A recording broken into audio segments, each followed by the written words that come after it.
All right. Thank you, Daniel Lurie, so much for coming to San Francisco Bicycle Coalition today to talk to us a little bit. Thanks, Christopher. Yeah, absolutely. Let's just jump right in. All right.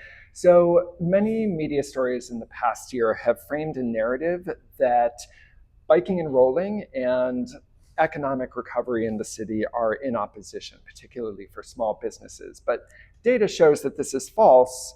But the framing has heightened conflict in corridors like Valencia or in Chinatown, and has even led to proposals that private vehicles be allowed back on Market Street. So, how do you see increases in safe biking and rolling supporting economic recovery? First off, not everything we do needs to be a blood sport. We do not need to demonize people that are biking, that are driving, that are walking, that are taking Muni. We all need to come together. It's going to be the ethos of my campaign and how I lead as mayor for 8 years. We are going to bring people together. We're going to have a comprehensive transportation plan. We're going to get as many people as we can onto Muni, get as many people out of cars as possible. But we know that many people are not going to get out of their cars, and that's going to be okay. Let's get as many of those people into EVs as possible. Let's get a comprehensive plan in place that involves a network of protected bike lanes. Our streets need to be safe for our pedestrians, for our bikers, and they're not right now. You and I have talked about this. I'm really the only candidate that actually bikes to campaign events. I've done a bike ride out in Bayview with my son. I won't do it again because it's not safe in D10. It was a crazy experience. And so if you have a comprehensive transportation plan, it lifts everybody, and it's going to help the recovery of our city. And I don't think they have to be in opposition to each other. Great, thank you. So this is something that's very important to the San Francisco Bicycle Coalition. So there are many people, Black and brown people, women, and people along the gender spectrum, people with disabilities, people on limited income, who don't choose to bike and roll because of multiple different barriers. They don't feel safe, they don't have convenient access, they don't feel like they belong in these mobility spaces. So if elected mayor, what would you do to make sure that all San Franciscans feel safe in these spaces? Well, first, we need to make sure our streets are safe and that enforcement happens, whether it's for those that are driving, those that are biking. We need to make sure that we have red light cameras and speed cameras and enforcement. Let's use the technology at our disposal. Right now, if you're a driver, you can run stop signs, you can blow through red lights with abandon, and that can't be allowed.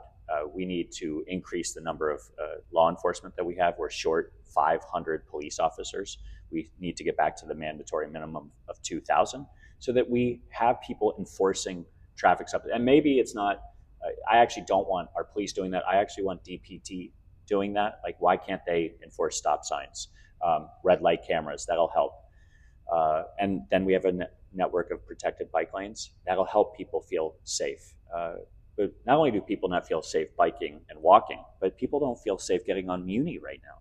Too many people, especially our elders or seniors, those that are disabled, tell me often that they wish they could ride Muni, but they don't feel safe.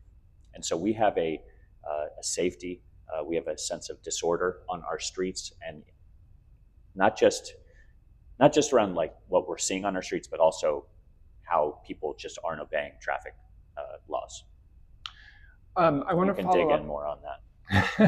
I want to follow up a little bit about, so I hear that in terms of safety. What about creating a sense of belonging for people who currently don't feel like Well, I've put out a plan where let's incent people to buy EVs. Let's make it readily accessible to as many people as possible. We all know that an EV can make this city really easy to get around. A traditional bike for a lot of people is not going to do it with all the hills that we have. Let's get as many people to have EVs as possible. So when you say EVs, do you mean? Sorry, EVs, electric bikes. Sorry, okay. Electric bikes. I have an electric bike.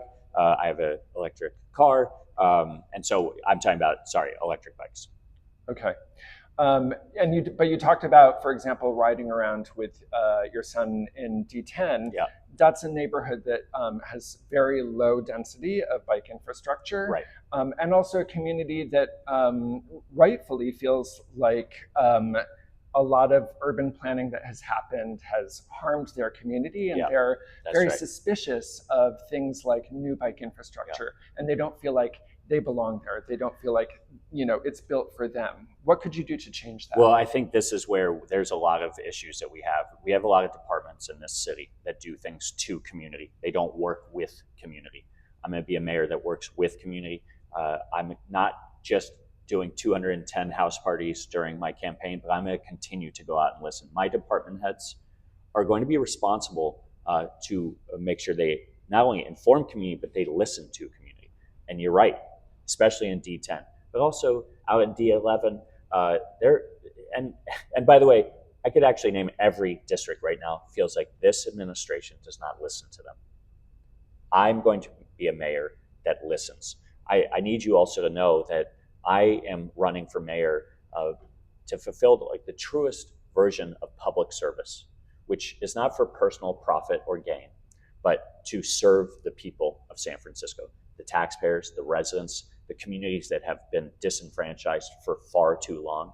It's what I did at Tipping Point for close to 20 years, and it's what I want to do for the next 8 years, is listen and work with community. Thank you. A major reason that San Francisco doesn't meet many of its transportation goals, whether it's about safety, decreasing car dependency, or climate goals, is a lack of coordination between city agencies. What would you do as mayor to ensure that safe and connected bike and roll infrastructure doesn't meet with interagency slowdowns? Well, it goes to the heart of why I'm running. It's accountability. And right now, there is no accountability at these departments. They're all run like their own little fiefdoms. And I know this might sound simple, but it doesn't happen. We are going to have weekly department head meetings. Top 15 departments are going to be around my conference room table Monday morning, 8:30 a.m. We are going to start collaborating, coordinating, and cooperating with each other. Fire, police, DBW, MTA are going to have to start listening to each other, and they're going to have to start reporting directly to me.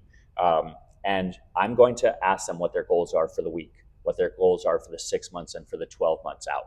And then I'm going to hold them accountable. I'm going to be like Mayor Dianne Feinstein used to be, out on the streets, making sure that if a project is supposed to get done, it's getting done. And if it's not, I'm pulling those department heads out of their offices, and they're going to meet me on the street and explain to me why something's not getting done. And if something's not getting done, I'm going to find some new department heads. All right, thank you. So as we told you, we reached out to our members and said, please give us some quick fire questions that you want to hear some answers to. And so we're going to jump into those next. So the first one is, if you are elected mayor, what is the first thing that you would do to make our streets safer for people biking, walking, and rolling?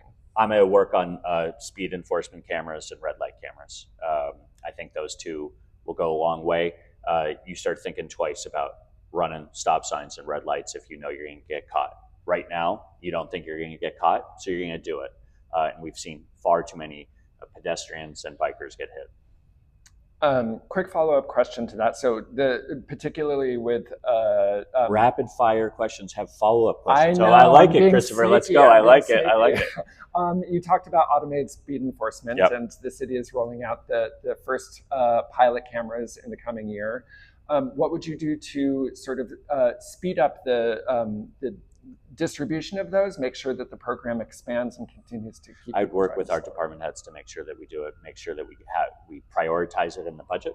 I think you can tell a lot about a mayor's priorities by the budget and the money that they put towards something, and so that's what you'll see. Okay.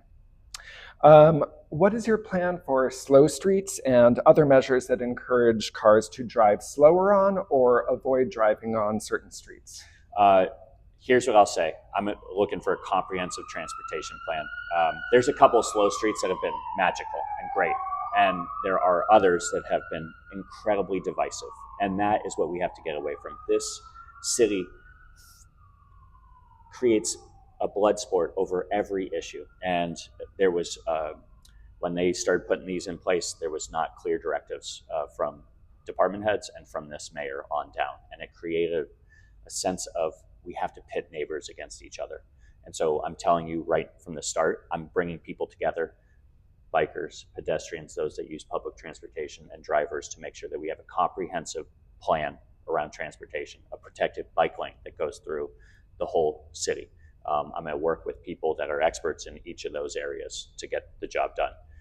Sanchez, amazing, like a great street. Others, as we know of, have like divided communities, and we have to get away from that. Okay. Finally, do you support a moratorium on widening of highways in San Francisco, such as 101, 280, and the Central Freeway? And why or why not? Yeah, I mean, we've talked about this. I mean, this is not the job of a mayor around Caltrans, but we've said no to it. My policy has said we do not want to expand highways. Having said that, I would work with leaders around the region and with our state and federal leaders on that as well. I don't think that should be a top priority right now for anybody. Okay. Thank you. Thank you so much Thanks for having us me. today. I Really appreciate it. Yeah, good to see you, Chris.